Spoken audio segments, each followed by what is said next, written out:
All right. A couple of items for all of you at the top. With the pandemic taking a toll on so many young people, today we released a comprehensive overview of actions in the administration that we're taking to improve access and care for youth mental health and substance use conditions, including new resources to address youth mental health challenges. These actions include investing in direct service programs. The American Rescue Plan provided historic funding levels to expanded services that link children and youth to needed services in their communities. This includes efforts like the Pediatric Mental Health Care Access Program and expanding certified community behavioral health clinics, increasing school-based behavioral health supports through relief funding to help schools hire school psychologists, counselors, social workers, and other health professionals to address the mental health needs of students. The Department of Education also released this morning the most comprehensive resource on mental health it has ever published, with real-world examples and strategies for how schools can address these needs. HHS and MTV have also just announced that they'll be hosting a youth mental health forum early next year, which will engage young people directly in identifying solutions to drive mental health action. This is just the beginning of our efforts. Also today, the President's executive order on competition called for improving the affordability and accessibility of hearing aids, and today the FDA took the next important step towards making them available over the counter at pharmacies and other regular retail stores without needing a prescription, a medical exam, or a fitting. Building on bipartisan legislation led by Secretary Grassley and Senator Grassley, and Senator Warren, the rules issued today will help millions of Americans with mild to moderate hearing loss get cheaper and more convenient access to hearing aids. About 37.5 million American adults have trouble hearing. But just 1/5 of them use hearing aids, in part because they're so expensive and inconvenient to get. The goal is to cut the red tape and allow more companies to compete to sell hearing aids. We're hopeful that the rules will be finalized next year, and with increased competition, expect hearing aids to cost hundreds instead of thousands of dollars. Finally, just wanted to give you a brief preview of the President's trip tomorrow. Tomorrow, he's traveling to his hometown, or one of his hometowns, I guess, of Scranton, Pennsylvania, to highlight the need for his bipartisan infrastructure deal and Build Back Better agenda. He will talk about growing up in Scranton and the way his experience there influenced his values and his belief that we need an economy that works for working people like those in Scranton instead of the wealthiest Americans on Wall Street. The President will explain these values are represented in his bipartisan infrastructure bill and Build Back Better agenda, which will invest in our physical and human infrastructure and help working families like those he grew up with in Scranton. He'll also emphasize, as you heard him do in Michigan last week, how his agenda makes the United States more competitive with China and around the world and can help America lead again on infrastructure, roads, highways, bridges, ports and airports, and people, including education, research and development, and child care.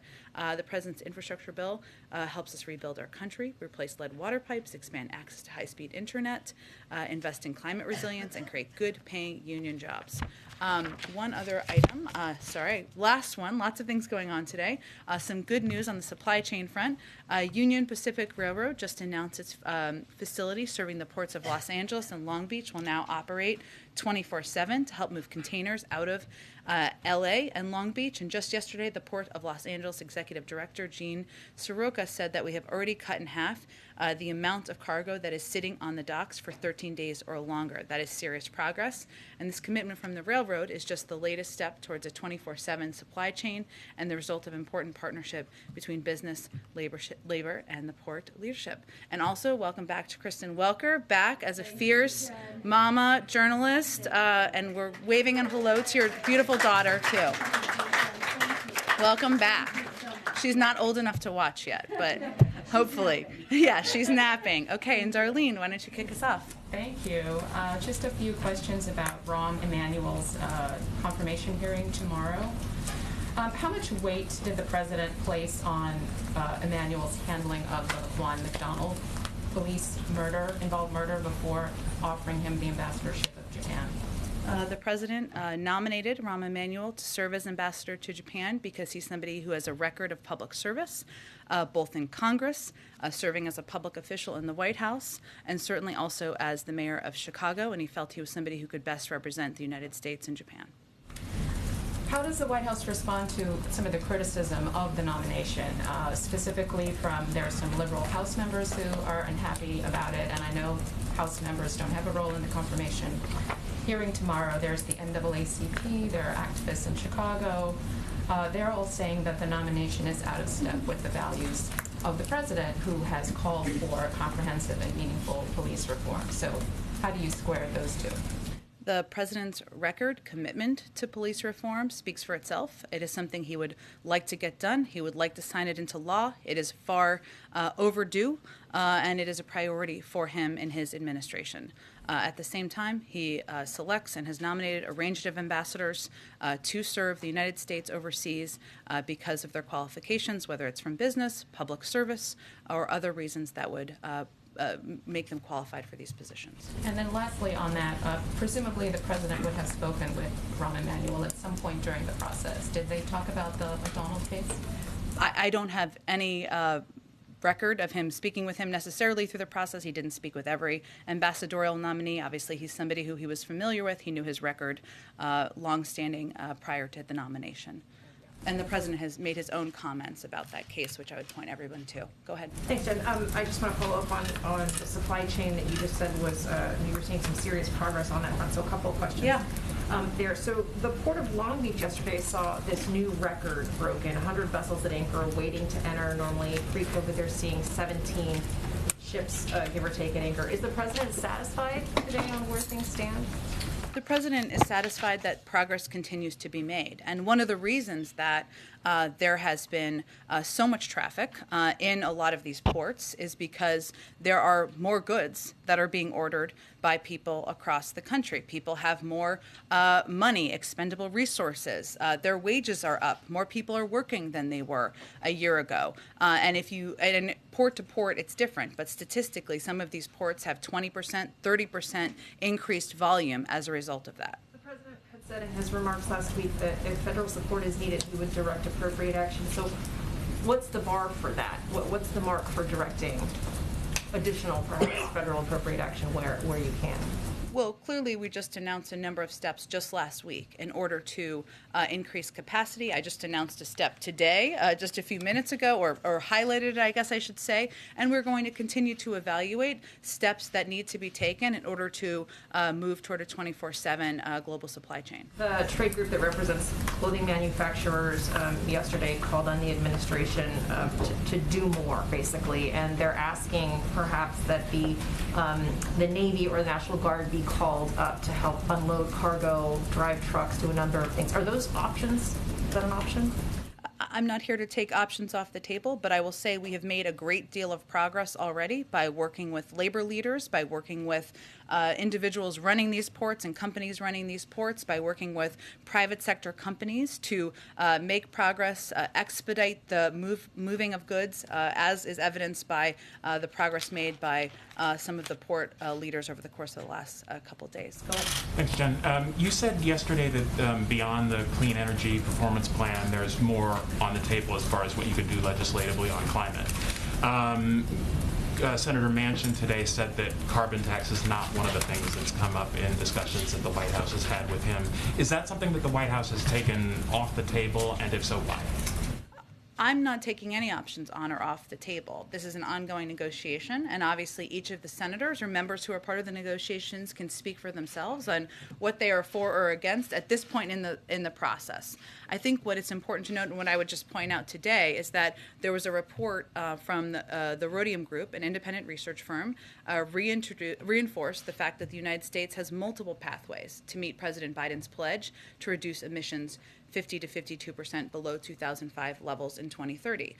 There's no question that as we work to get the infrastructure bill passed, as we work to get the Build Back Better agenda passed, that there are components in both of those bills that would help have an enormous impact on moving things forward. And I wanted to highlight a couple of these things because sometimes we shorthand in the infrastructure bill roads, rails, and bridges. These are key components that we don't talk about a lot, that people out there in the country don't always know all about these components as we shorthand them roads, rails, and bridges. And some of these are climate pieces.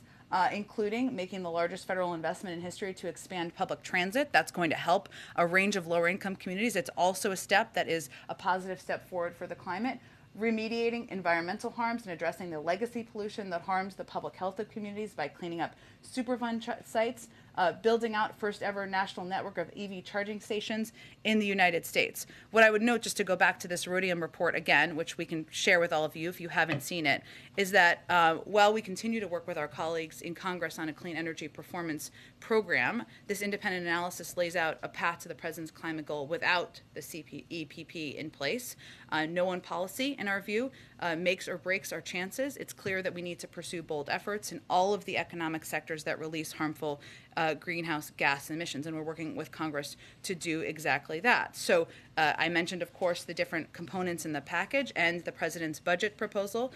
We also expect policies like the Clean Energy Accelerator, tax credits for clean energy and clean cars, investments in agriculture and forestry. All of these will be major drivers in emissions cuts, and all are part of both discussions with Congress and discussions of what the president can do independently. And what about the carbon tax? Is that a part of those discussions as well? That's an idea that not one the president proposed, but one that has been put forward by a range of members of Congress. Okay, and then the president spoke yesterday with Senators Padilla and Warnock about voting rights.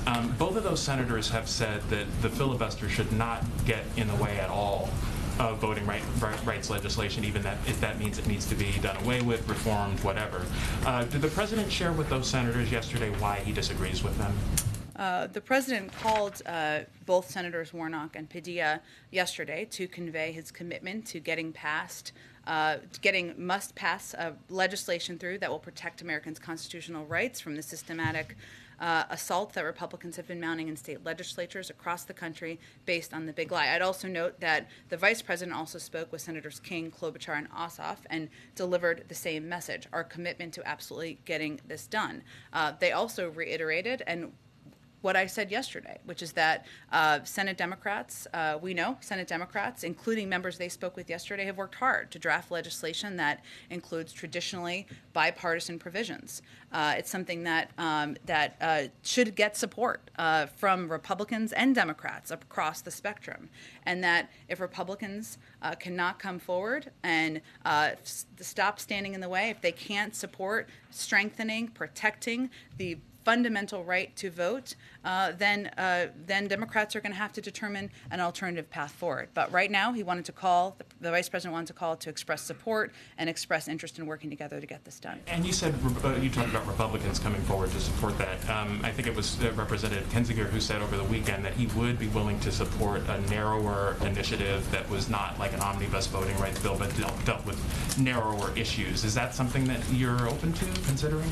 Look, we are interested in protecting people's fundamental rights. I don't know what he's proposing, but right now we're focused on the vote that's going to happen in Congress this week. Go ahead. Thanks, Jen. Is the goal of these meetings with lawmakers today to come to an agreement on a top-line number by today? Our goal is to continue to make progress, and based on the morning meetings and our expectation of the afternoon meetings, we expect they will do exactly that. They'll come to an agreement on a top-line number, or they'll make progress? They'll make progress. Okay. And what is the thinking in having these meetings separately? Because he's meeting with a group of progressives, he's meeting with a group of moderate Democrats. Those are the two groups who disagree with each other. So why would they not meet together? Well, these are serious policy discussions, often on nitty-gritty details, and they aren't duels between factions of the party. There's broad agreement, actually, about the vast majority of issues here. So the president's basing this approach on 5 decades of Washington, which is a pretty good guide for how to get things done. And he felt these were the appropriate groups to come together and bring to the White House today. But he wanted to keep them separate? Well, I think it's important for people to understand it's not as if these members don't talk to each other in Congress or don't have their own meetings with each other. So this was just his approach, the president's approach today, again, based on 5 decades in Washington, about how to get into the nitty-gritty details, which is often what these meetings are about, to make progress and move things forward. Can you confirm he also met with Senator Manchin here this morning? He did. He met with Senator Manchin and Senator Sinema this morning, and I think we've put out the list of members he's meeting with this afternoon. My last question is one on the lawsuit filed by the former president yesterday, going after the National Archives and the January 6th Committee for seeking documents. He said in the lawsuit, he and his attorneys, that it is a political ploy by this president to accommodate his partisan allies by not asserting privilege over the documents that the former president wants privilege asserted over. What's the president's response?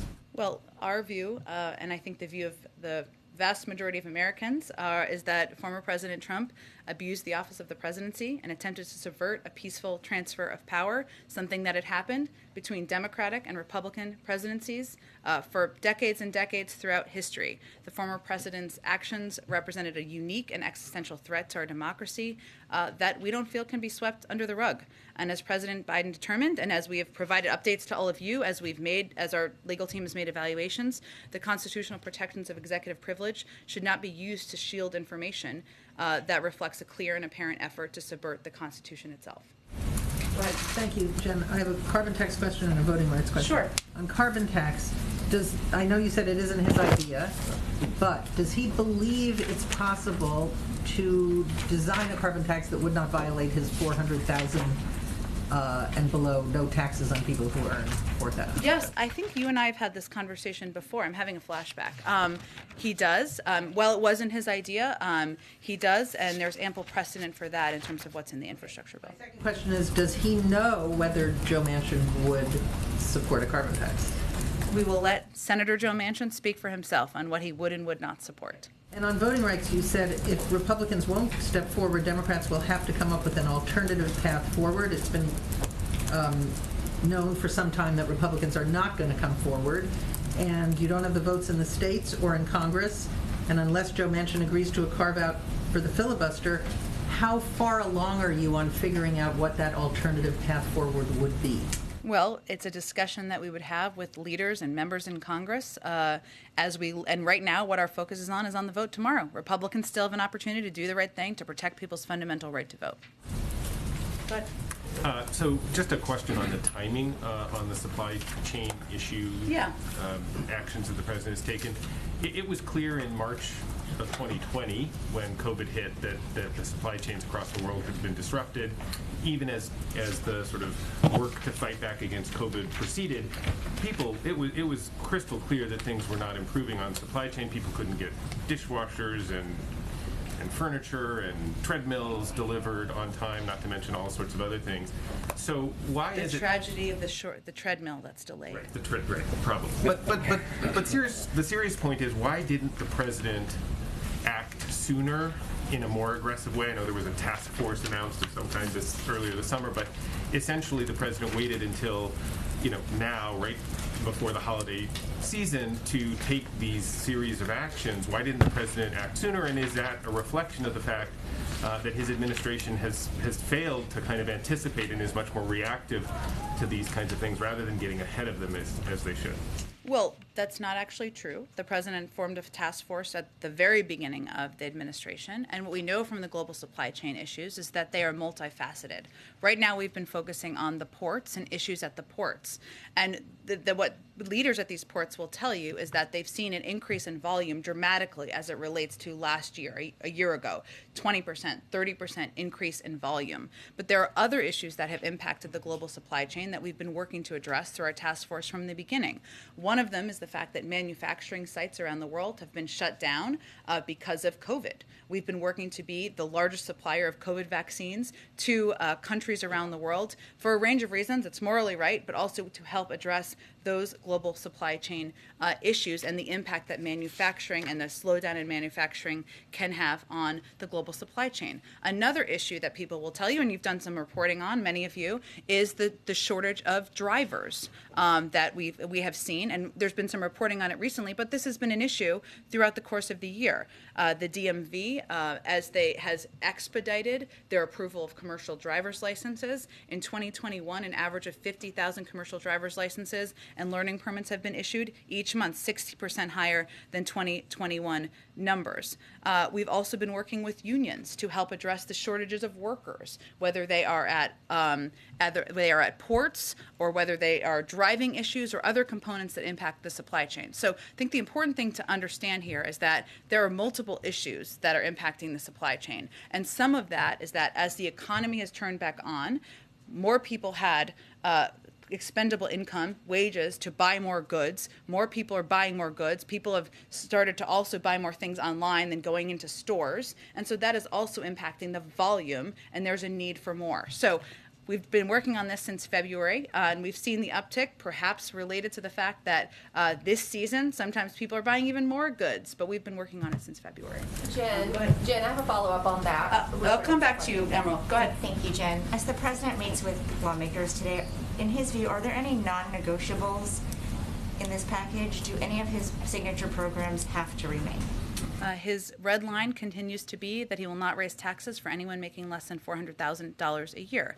And what we think about here is what we want to achieve, which is historic impact on how we address child care and care issues that families across the country are having, making sure we're doing something to address the climate crisis, and making sure we're more competitive and putting people back to work. There are a lot of ways to get there, but that's why the president proposed his packages. But really, the $400,000 taxes is his primary red line. And you've talked a lot about urgency in passing the bill. Yesterday you said time is not unending. When does the clock run out for the White House? I'm not going to set a new deadline today. I will just point you to the fact that today he is spending virtually nearly every minute of his day meeting with members of Congress, and I think that's a reflection of how urgent he feels moving things forward, coming to an agreed-upon path forward, and moving towards delivering to the American people is. And then just a question on North Korea. Sure. This morning, it tested a ballistic missile launched from a submarine. First, do you have a response to that? And then secondly, can you point to any actions that the administration is taking right now to achieve its ultimate goal of complete denuclearization? Sure. Well, I know INDOPACOM and the State Department have spoken to this overnight, and I'd point you to them. As they've said, we condemn the DPRK's ballistic missile launch. These launches violate multiple UN Security Council resolutions and are a threat to the region. We call on the DPRK to refrain from further provocations and engage in sustained and substantive dialogue, and our commitment to the defense of the Republic of Korea and Japan remains ironclad. These launches also underscore the urgent need for dialogue and diplomacy. Our offer remains to meet anywhere, anytime, without preconditions. We're also closely consulting with allies in this. In fact, this morning, a special representative for the DPRK, Sung Kim, met with his Japanese and ROK counterparts to discuss how to engage the DPRK. And so we remain prepared to engage in diplomacy with the DPRK, and also, of course, to work closely with our allies and partners on addressing this as it proceeds. Just to be clear, you said that on October 4th that they hadn't responded yet, so they still haven't. Correct. Okay, thanks. Yep, go ahead, Peter. Thank you, Jen. Why is the administration flying thousands of migrants from the border to Florida and New York in the middle of the night? Well, I'm not sure that it's in the middle of the night, but let me tell you what's happening here. 2:13 It is our a.m., 4:29 a.m. well, very early in the morning. Here we are pre-dawn. talking about early flights, earlier than you might like to take a flight. It is our legal responsibility to safely care for unaccompanied children until they can be swiftly unified with a parent or a vetted sponsor, and that's something we take seriously. We have a right obligation to do that and to deliver on that.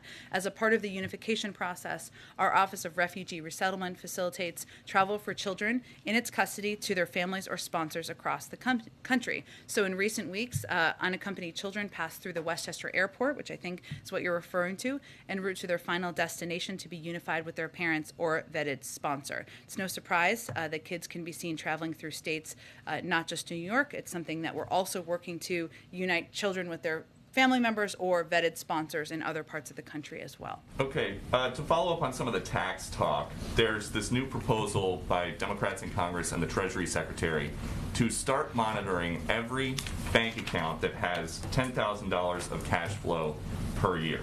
So is the plan to catch billionaire tax cheats by snooping on accounts that just have $10,000 in them? Well, that's not exactly an accurate description. So let me help you with an accurate description of what is actually happening here. And there was a statement by the Secretary of Treasury on exactly this.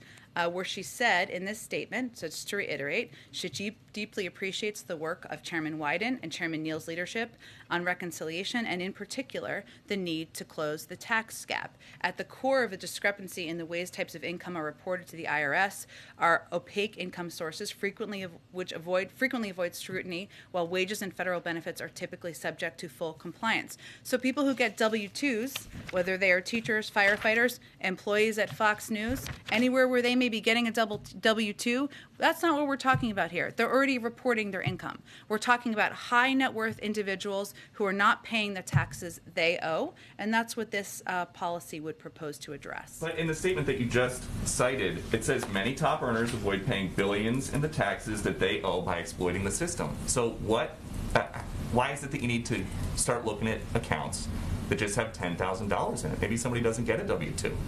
That is not exactly what it does. The $10,000 is anything under that would not be applicable, nor would people who receive W-2s, Peter. What we're talking about here are people who are high net worth individuals who are not paying the taxes they owe, something we think everybody believes should happen and can help pay for in a range of important investments to make us more competitive. And then just one on vaccine requirements. If the whole point of a vaccine mandate is to make people safer, but a vaccine mandate also means tons of police and military may walk off the job, then at the end of the day, does a vaccine mandate make people safer? Well, where are tons of police and military walking off the job? Well, the Washington Post says that hundreds of thousands of U.S. service members remain unvaccinated, which is leading to questions about possible military readiness. The L.A. County Sheriff says that 5 to 10% of their workforce could walk off the job. And so, considering is there any concern about that? Well, I would say what we point to, or what I would point you to, is evidence with a range of companies, organizations. Frankly, the Department of Defense can also give you the up-to-date statistics on members of the military. I believe it's over 90%, but I would point you them for statistics. But there are other problems in the world than COVID-19. International terror, gang violence, murder, arson, drug dealing. Is there any concern about dealing with these things? What was the number one cause of death among police officers last year? Do you know? COVID-19.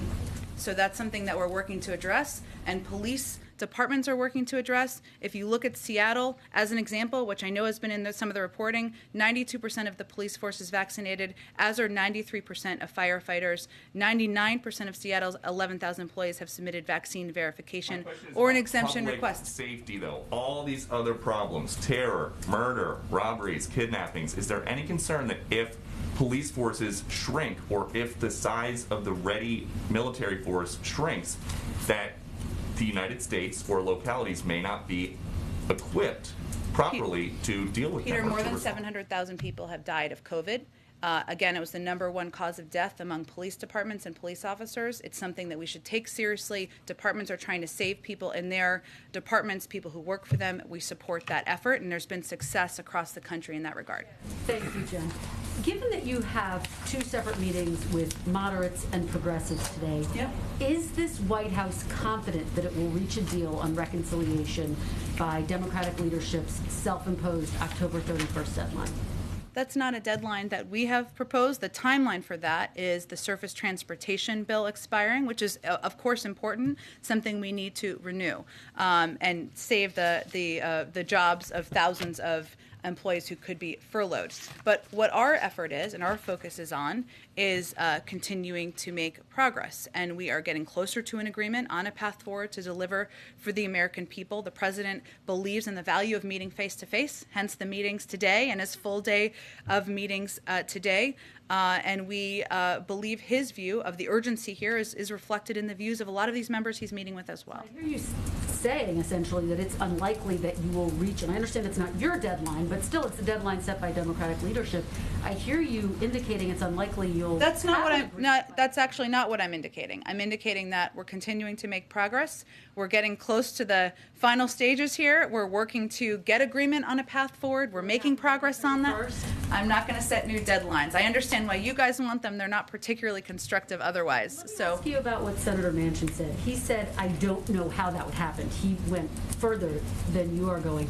How can the president press for urgency in these talks when one of the top negotiators clearly doesn't think that this is imminent, a deal? I think the president's view, which is shared by the vast majority of the Democratic caucus, is that he proposed these plans months ago.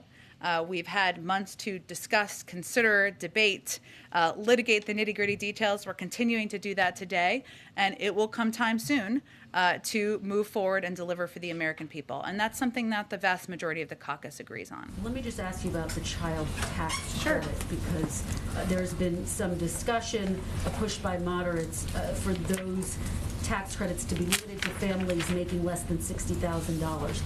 Would the president agree to a final deal that only applied to those, that didn't apply to those making less than $60,000? And what would you say to families who say they just miss the cut and they need those benefits? Well, there's a lot of proposals that are out there. I'm not going to speak to every single one of them. We're going to look at a final package. The president proposed an extension of the child tax credit. He has also supported, at times, as you know, income caps for a range of his proposals, including the child tax credit. But again, I'm not going to speak to individual proposals at this point in time. I ask you about Haiti, Yeah. Jen, quickly. There are reports that the gang that kidnapped those 17 American and Canadian missionaries is asking for $17 million for their release, $1 million per person. What is the administration's response to that, particularly in light of the policy that the U.S. does not negotiate with those holding hostages? Well, that remains our policy, and I can't get into too many details operationally here because that's has never been in the interest of bringing people home who are being held for ransom. What I can reiterate, Kristen, is that the FBI is a part of a coordinated U.S. government effort to get the U.S. citizens involved to safety. Also that the U.S. Embassy in Port-au-Prince is coordinating with local authorities and providing assistance to the families to resolve the situation. I'd also note that we've had a travel advisory for Haiti, which is at a level 4, conveying do not travel due to kidnapping, crime, civil unrest, and of course COVID-19. But kidnapping is widespread and victims regularly include U.S. citizens. We know these groups target U.S. citizens who they assume have the resources and finances to pay ransoms, even if that is not the case. So that is also something that remains a concern to us, but I can't get into more operational details. The president still believes that Build Back Better will not add a dime to the national debt? Correct, it won't. Why should Americans believe that? Because it won't. Go ahead. What if taxes that he says he wants to, get more taxes in? What if it doesn't happen? What if the economy goes sour? Lots of things can happen. What you're going to tell from up there, future generations, not even born yet, that they're not on the hook for this? Is that right? That's right, and hopefully you'll report accurate information yourself. Go ahead. Just to put a fine point on it, any particular reason why Senators Manchin and Sinema are not involved or included in the afternoon meeting with the bicameral moderates? No, the president just felt that this was the right approach to have these one-on-one meetings with them, work through nitty-gritty details, and then have broader meetings with these members later this afternoon. But I would note, and some of this has been reported, different members have been meeting with each other outside of the White House. They're allowed to do that as well, and we expect that will continue. I want to follow up on a question that both Peter and Weija asked you yesterday about how this president views the Justice Department as independent. There have been a number of instances where the president has said publicly that he's either instructed or asked or directed the Justice Department to do different things. Where do you draw the line when you say the Justice Department is making independent decisions? Investigations, that's where they make independent decisions. There's policy making where there can be discussion, but investigations, which historically, prior to the last administration, the Department of Justice has always had independent purview of. That is what the president expects, what the Attorney General expects, and what we will continue to deliver on. The president said on October 7th he instructed the Justice Department to make sure that we deal with the violence on aircraft. He issued an executive order on July 9th having to do with antitrust, encouraging, all but directing, the Attorney General to vigorously enforce it. He said on July 13th the Justice Department would double its enforcement of the Voting Rights Act. Are you describing these things as policy determinations? Well, look, Steve, I think the important thing also to convey accurately to people who listen to you is when announcements were made by the Department of Justice, and sometimes the president comments on them after those announcements were made, which I think was a case in at least one of those examples you gave. And yes, there are criminal investigations or investigations that are under the independent purview of the Justice Department, something that will continue to be under the independent purview of the Justice Department under this administration. And that is different from what was done over the last 4 years. Go ahead. Thank you. Jen, the White House vigorously defended Secretary Buttigieg's right to parental leave and Republican criticism last week. There are reports that paid family leave could either be removed or greatly curtailed in the reconciliation package. So is the White House committed to ensuring that 12 weeks of leave for all Americans will be in the final bill? That's what the president proposed, but I'm not going to negotiate what's in the package. Okay, and why is the president not named a nominee to be vice chairman of the Joint Chiefs of Staff when General Hyten, who currently occupies the role, is due to retire by law next month? I don't have anything to preview for you in terms of personnel announcements. Obviously, he wants to find the right person to serve in such an important role. Lastly, Texas Governor Greg Abbott is poised to sign a bill that bars transgender youth from participating on school sports teams that align with their gender identity. What is the White House's view of that legislation, and would the administration challenge it once it becomes law? I'll leave that to the Department of Justice to determine if they are going to challenge that. But again, our view, the President's view, is that transgender rights are human rights, whether for adults, for kids, and that continues to be our policy. Go ahead, Nancy. Is the administration speaking with Europe at all about whether the travel policy will be amended so that the U.S. will let people in who have COVID and just one shot? So we, of course, base our guidance on the CDC and our public health experts here in the United States. We're always looking at evaluating how to apply that based on public health guidance. So nothing has changed at this moment, but we continue to review that as has been the case since the beginning of the administration. And just one more question on Haiti. Is there any other information you can give us about what the administration is doing to free the Americans who were kidnapped? The FBI and DOJ are referring questions to the White House today. Well, the reason we don't get into operational details is because our objective is to bring them home, and it is typically not advantageous to get into more specific details publicly during that process. But hopefully we'll have more to share when we successfully bring them home. Go ahead. Thank you, Jen. You mentioned the Manchin and Sinema meetings this morning. You've said that they were about getting into some of the nitty-gritty, but can you elaborate a little bit more on what these meetings are producing and why the White House feels confident that there is progress taking place through these meetings? Well, what we're looking to achieve is a unified path forward on a package that will address the climate crisis, that will address the care challenges for families, whether they are elder care, the cost of child care, community college, universal pre-K, and we're working to make sure we're competitive around the world by putting people back to work. We're talking about what that final package looks like and what can get the most votes to get it across the finish line. And in those conversations, we're making progress and coming closer toward a path forward. So that's what we mean by making progress. And you mentioned earlier, or seemed reluctant to say that the top line figure, coming to a top line figure was the goal for today. Is there any way to define progress for today if it's not to create a top line figure? We're going to make progress behind the scenes in order to move these things forward, but I'm not going to set new deadlines or timelines for you from here. Just lastly, Secretary Yellen is participating in these meetings this afternoon. Can you talk a little bit about her role, what that signifies, her participation in those meetings? Well, Secretary Yellen is clearly one of the president's top economic advisors and someone who has extensive experience and expertise in tax policy, something that is central to the president's plan to make our economy more fair, to ask higher income Americans and companies to pay more. And she's also somebody who understands the impact that a lot of these proposals the president has put forward can have on our economy over the long term. So she's just a wise and experienced voice to have in the room with members. Go ahead. Yeah, thanks, Jen. Back to voting rights real quickly.